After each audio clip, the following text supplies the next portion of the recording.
makes it incredibly challenging to reform. We have an employer-based healthcare system. There's some fundamental challenges with that because we don't have portability. We don't have a way for people to access healthcare when they're not part of the employment base. It also means that insurance companies can effectively cherry-pick populations that they believe to be healthy. We need to reform those things. We need to ensure that people can have access by saying that pre-existing conditions will be covered by insurance companies and spread that risk out over the insurance companies equitably. We need to do common sense things like reform how prescription drugs are handled. You know, my dad gets his prescription drugs through the VA. They get to negotiate drug prices, so he gets a better deal than someone like my mom who has a Medicare Part D plan.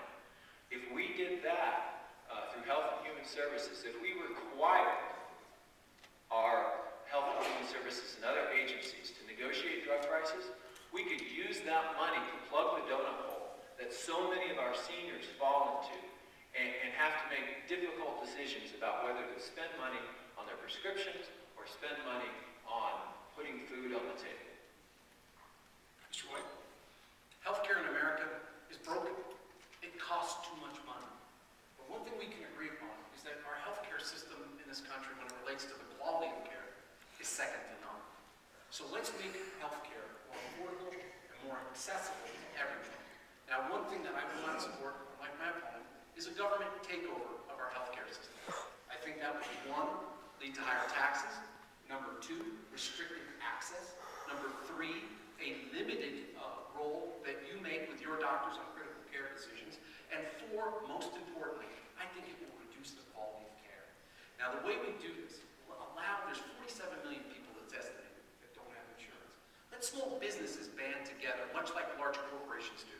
Allow them to cross state lines to purchase and use leverage so that competition and getting more people into the process to keep the prices down.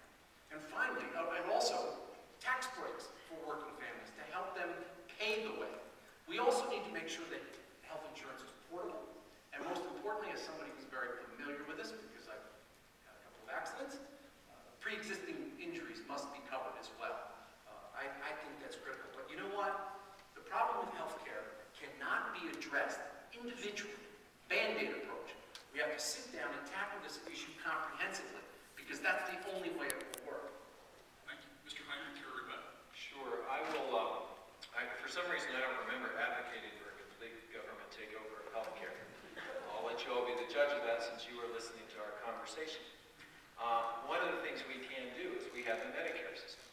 It's incredibly important to our entire healthcare system. We should refocus Medicare on prevention and early intervention.